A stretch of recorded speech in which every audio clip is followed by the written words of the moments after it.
स्वागत है आपका नई धारा रेडियो की एक और पॉडकास्ट श्रृंखला में। यह श्रृंखला नई धारा के संस्थापक श्री उदयराज सिंह जी के साहित्य को समर्पित है। इस पॉडकास्ट में आप सुनेंगे उदयराज जी द्वारा लिखी कहानियां, संस्मरण व लेख।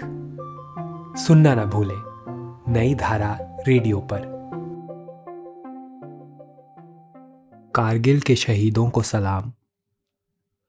भारत के सीमांत राज्य जम्मू कश्मीर के कारगिल क्षेत्र से पाकिस्तानी घुसपैठियों और अतिक्रमणकारी सैनिकों को बाहर खदेड़ने के लिए शुरू किए गए ऑपरेशन विजय की शानदार सफलता के बाद अब लोकसभा के चुनाव के समारोहित शोर में कारगिल में शहीद हुए जवानों की शहादतें मध्यम सी पड़ने लग गई हैं। और इसके साथ ही कारगिल प्रकरण से आम भारतीयों में देशभक्ति की जिस उद्दाम भावना का ज्वार उठना आरंभ हुआ था, वह भी धीरे धीरे देशव्यापी चुनावी माहौल में विभिन्न दलों के लुभावने घोषणा पत्रों एवं प्रतिस्पर्धात्मक कलाबाजियों में मंद पड़ता जा रहा है।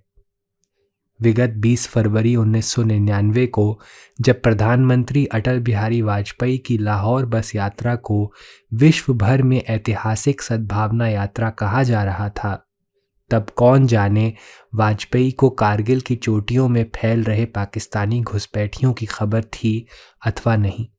किंतु यह तथ्य है कि पाकिस्तान अत्यंत गुपचुप तरीके से एक षड्यंत्र के तहत कारगिल के पर्वतीय क्षेत्रों में मुजाहिदीन घुसपैठियों एवं प्रशिक्षित सैनिक अधिकारियों को अत्याधुनिक अस्त्र शस्त्रों से लैस कर भेज रहा था, अपने कतिपय वांछित सपनों को साकार करने के निमित्त। यह आकस्मिक नहीं है कि 1972 में हुए शिमला समझौता के तहत दोनों देशों ने जिस सीमा नियंत्रण रेखा को एक मुकम्मल आकार प्रदान कर उसकी पवित्रता को अक्षुण्ण बनाए रखने के वचन को इन 27 वर्षों तक सम्मान दिया, उसे लाहौर सद्भावना बस यात्रा के महज 2 महीने के उपरांत ही पाकिस्तान ने शत विक्षत कर दिया। वस्तुस्थिति का ज्ञान होते ही अंततः भारत को सैन्य कार्रवाई द्वारा घुसपैठियों को बाहर खदेड़ने का निश्चय करना पड़ा और इस कार्य में उसे भारी सफलता भी मिली। भारतीय सेना ने 6 मई को कारगिल क्षेत्र से पाक घुसपैठियों को खदेड़ना आरंभ किया।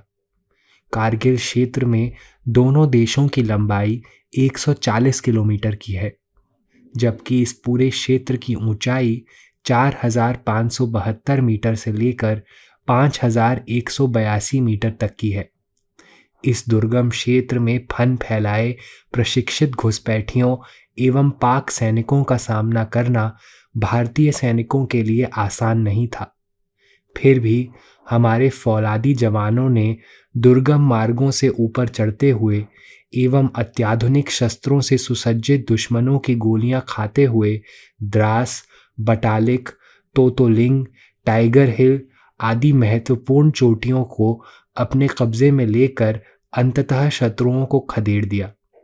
11 जुलाई तक 2 ही क्षेत्र बचे हुए थे जहां से आक्रांताओं को खदेड़ना था कि पाक सरकार ने अपने मुजाहिदीन घुसपैठियों एवं सैनिकों को 16 जुलाई तक लौटा लेने की अपील की। कारगिल के इस विजय अभियान में भारतीय सेना के 398 जवानों ने अपनी शहादत दी, जबकि पाकिस्तान के 700 मुजाहिदीन एवं सैनिक मौत के घाट उतारे गए।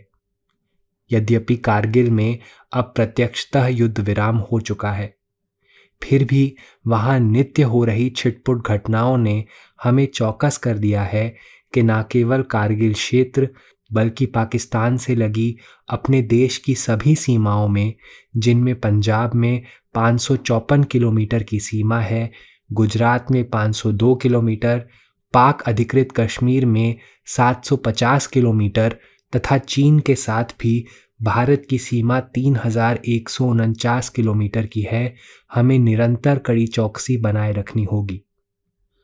परमाणु अस्त्रों की होड़ ने आज युद्धों की विकरालता को बढ़ा दिया है। ऐसे में मित्र वेश में छिपे शत्रु राष्ट्रों विशेषकर पाकिस्तान से हमें सावधान रहने की आवश्यकता है।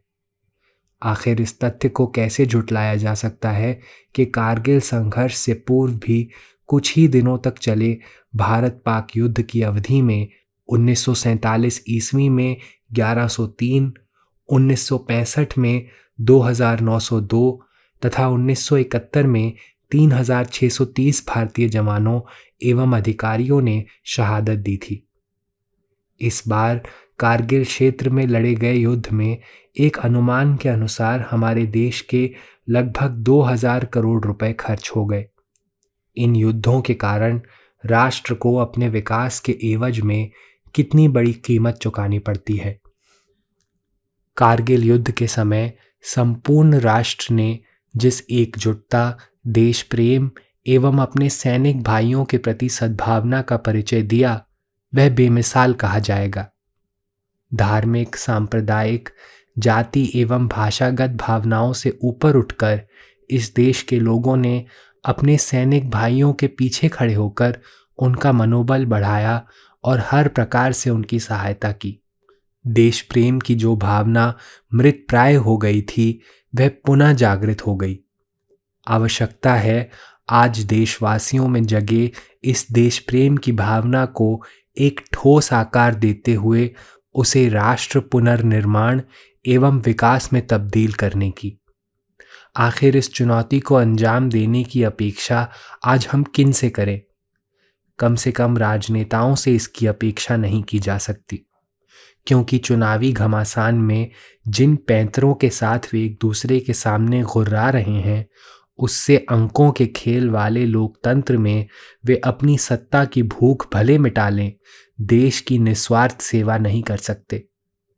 ऐसे में यह देश आज एक बार फिर शब्द एवं भाव की साधना करने वाले साहित्यकार एवं सत्य के साधक पत्रकारों की ओर निर्निमेष दृष्टि से देख रहा है।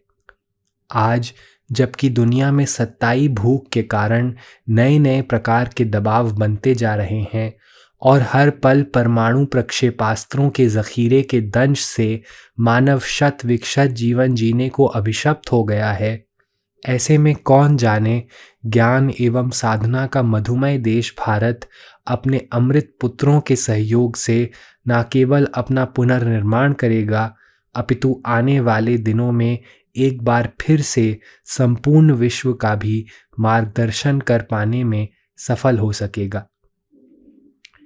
इसी विश्वास के सहारे नई धारा का यह अंक हम कारगिल के शहीद हुए जवानों को समर्पित करते हुए उनकी शहादत को सलाम करते हैं।